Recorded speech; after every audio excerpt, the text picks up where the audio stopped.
Hi friends, welcome to my channel. நம்ம சேனலில் இன்றைக்கி ரொம்பவே சூப்பரான ஒரு கேண்டி ரெசிபி தாங்க எப்படி செய்கிறதுன்னு பார்க்க போகிறோம். பச்சை மாங்காய் வச்சு ரொம்பவே சூப்பரான ஒரு கேண்டிங்க. இது பார்க்குறதுக்கு நல்ல ஜெல்லி மிட்டாய் மாதிரி இருக்குங்க. மாங்காய் சாப்பிட்ணுன்னு நினைக்கிறவங்க இந்த மாதிரி செய்து வச்சுக்கிட்டிங்கன்னா, அதாவது சீசன் டைமில் மாங்காய் வாங்கி இந்த மாதிரி செய்து வச்சுக்கிட்டிங்கன்னா வருஷம் ஃபுல்லாக மாங்காய் சாப்பிட்லாங்க. அந்தளவுக்கு ரொம்பவே டேஸ்ட்டாக இருக்கும். மிஸ் பண்ணாமல் இந்த ரெசிபியை செய்து பார்க்கலாம் வாங்க. இதை செய்கிறதுக்கு நான் இன்றைக்கி 2 மாங்காய் எடுத்துருக்கிறேன். மாங்காய் வந்து எந்த வெரைட்டி வேணாலும் வாங்கிக்கோங்க. 2 மாங்காய் எடுத்துக்கலாம். இதை ஃபஸ்ட்டு பீல் ஆஃப் பண்ணிடலாம். மாங்காய் வாங்கும்போது நீங்கள் கொஞ்சம் காயும் பழமும் கலந்த மாதிரி வாங்கிக்கோங்க. அதாவது ஃபுல் அண்ட் ஃபுல் க்ரீனாக இல்லாமல் ஸ்கின் வந்து லைட்டாக ஒரு ரெட்டிஷ் கலரில் இருக்கும். அந்த மாதிரி மாங்காய் வாங்கினீங்கன்னா அதில் லைட்டாக இனிப்பு சுவையும் இருக்கும். அந்த மாதிரி மாங்காய் வாங்கி செய்து பாருங்கள், ரொம்ப அருமையாக இருக்கும். இப்போ மாங்காவை ஃபுல்லாக பீல் ஆஃப் பண்ணிவிட்டு அதில் இருக்கிற அந்த சதை மட்டும் தனியாக எடுத்துடலாம். சீடை மட்டும் ரிமூவ் பண்ணிவிட்டு மாங்காவை ரஃப்பாக கட் பண்ணிக்கலாம். இதை நம்ம மிக்ஸி ஜாரில் அரைச்சி எடுக்க போகிறோம், அதனால் ரஃப்பாகவே கட் பண்ணி எடுத்துக்கோங்க.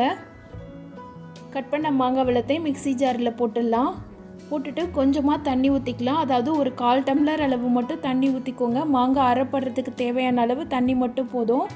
இதை வந்து கொஞ்சம் கூட திப்பி திப்பியாக இல்லாமல் நல்லா நைஸாக வலுவலுன்னு அரைச்சி எடுத்துகிட்டு வந்துடுங்க. அரைக்கும்போது தண்ணி நிறைய ஊற்றிட்டிங்கன்னா நம்ம செய்கிற நேரம் வந்து ஜாஸ்தி ஆகிடும். அதனால் கரெக்டான அளவு மட்டும் தண்ணி ஊற்றுங்க. அரைக்கிறதுக்கு உண்டான தண்ணி மட்டும் ஊற்றினா போதும். இப்போ இதை வந்து ஒரு கடாயில் மாற்றிக்கலாம். அடுப்பில் வைக்க வேண்டாம், கடாயில் மாற்றிக்கிட்டு இதுக்கு தேவையான அளவு சர்க்கரை சேர்த்துக்கலாம். மாங்காய் வந்து நீங்கள் வாங்குறத பொறுத்து சர்க்கரையோட அளவு மாறுபடுங்க. மாங்காவோட புளிப்பு சுவையை பொறுத்து சர்க்கரையோட அளவு மாறுபடும். இது கூட கலரிங்காக கொஞ்சமாக பிஸ்தா க்ரீன் கலர் இருந்தது, அது கொஞ்சம் சேர்த்துருக்குறேன். இது சேர்த்துக்கிட்டிங்கன்னா நல்லா கலர்ஃபுல்லாக இருக்கும். குழந்தைங்களுக்குமே நல்லா அட்ராக்ட் பண்ணுற மாதிரி இருக்கும். அதனால நான் கலர் சேர்த்துருக்குறேன். கலர் வேண்டான்னு நினைக்கிறவங்க ஸ்கிப் பண்ணிக்கோங்க. அடுத்ததாக ஒரு பவுலில் வந்து 3 ஸ்பூன் அளவு கார்ன்ஃப்ளவர் சேர்த்துருக்குறேன். இதை 1 ஸ்பூன் அளவு தண்ணி ஊற்றி நல்லா கரைச்சி வச்சுக்கலாம். கார்ன்ஃப்ளவர் வந்து கெட்டியாக இல்லாதபடிக்கு கரைச்சிக்கோங்க. நான் சொல்கிற மெஷர்மெண்ட்டில் செய்திங்கன்னா கேண்டி வந்து ரொம்பவே நல்லா வருங்க. கார்ன்ஃப்ளவர் கரைச்சி ஒரு சைடு இருக்கட்டும். இப்போ நம்ம மிக்ஸ் பண்ணி வச்சுருக்கிற மாங்காய் பேஸ்ட்டை ஸ்டவ்வை ஆன் பண்ணிவிட்டு அதில் வச்சுக்கலாம். லோ ஃப்ளேமில் வச்சு கைவிடாமல் கிளறிக்கிட்டே இருங்க. மாங்காவோட பச்சை வாசனை போயிட்டு ஒரு மாதிரி லம்ஸாக வர ஆரம்பிக்கும். அந்த அளவுக்கு கிளறிக்கோங்க. நீங்கள் அரைக்கும்போது தண்ணி ஜாஸ்தி ஊற்றிட்டிங்கன்னா இது வந்து லம்ஸ் வர்றதுக்கு ரொம்ப நேரம் ஆகுங்க. மாங்காய் வந்து நல்லா திக்காகி வர்றதுக்கு ரொம்ப டைம் எடுத்துக்கும். அதனால் அரைக்கும்போது தண்ணியோட அளவு வந்து கம்மியாகவே ஊற்றிக்கோங்க. இப்போ பாருங்கள், மாங்காவோட பச்சை வாசனைலாம் போயிட்டு நல்ல ஸ்மெல் வந்திருக்கு.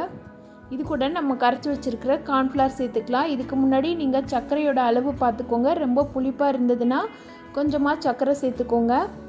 கார்ன்ஃப்ளவர் சேர்த்துட்டு நல்லா மிக்ஸ் பண்ண ஆரம்பிச்சிடலாம். கார்ன்ஃப்ளவர் சேர்த்தோன்னே இது நல்லா கெட்டிப்பட ஆரம்பிக்கும். லோ ஃப்ளேமில் வச்சே கைவிடாமல் கிளறிக்கிட்டே இருங்க. இந்த அளவுக்கு நல்லா திக்காகி வரணும். இதை ஆற வச்சுட்டு உங்களுக்கு வேணுன்ற மோல்டிங்கில் நீங்கள் சேர்த்துக்கலாம்.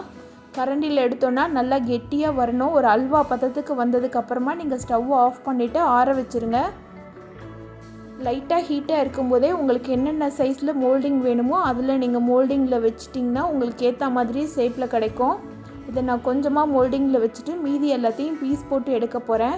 ஒரு பிளேட்டில் வந்து இந்த மாதிரி ஃபுல்லாக போட்டு ஸ்ப்ரெட் பண்ணி விட்டுக்கிறேன். ஒரு தின்னாக லேயர் மாதிரி போட்டு ஸ்ப்ரெட் பண்ணி விட்டுக்கிறேன். இது செய்து வைக்கும்போதே பசங்க எல்லாத்தையும் சாப்பிட்டாங்க. மோல்டிங்கில் இருக்கிறது நல்ல மோல்டாகி வந்துருச்சு. வீடியோ காமிக்கிறதுக்குள்ளேயே பசங்க சாப்பிட்டு முடிச்சிட்டாங்க. அந்த அளவுக்கு ரொம்பவே டேஸ்ட்டாக இருக்குங்க. இப்போ நான் பிளேட்டில் இருக்கிறத மட்டும் பீஸ் போட்டு காமிக்கிறேன். இது கூட வந்து நீங்கள் நட்ஸ் ஐட்டம் சேர்க்குறதுனாலும் சேர்த்துக்கலாம், இல்லை ட்ரை ஃப்ரூட் சேர்க்குறதுனாலும் சேர்த்துக்கலாம். ரொம்பவே டேஸ்ட்டாக இருக்கும். நான் வந்து இன்றைக்கி இதுக்கு டெசிகேட்டட் கோகனட்டில் போட்டு பரட்டி எடுக்க போகிறேன். இது லைட்டாக ஆறுனோடனே 2 பக்கமும் டெசிகேட்டட் கோகனட் போட்டு நல்லா பரட்டி எடுத்துருங்க. பரட்டிட்டிங்கன்னா அது நல்லா ஒட்டிக்கும். நல்லா ஆறி வந்ததுக்கப்புறமா பண்ணுங்கள், அப்போ தான் நல்லா ஸ்டிக்காகி வரும்.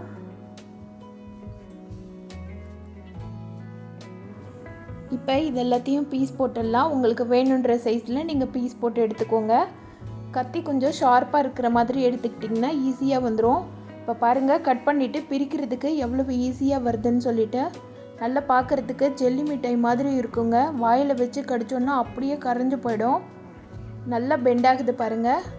உங்களுக்கு வேணுன்ற ஷேப்பில் நீங்கள் வந்து ரோல் பண்ணி வைக்கிறதுனாலும் வச்சுக்கலாம், பீஸ் போடுறதுனாலும் பீஸ் போட்டுக்கலாம்.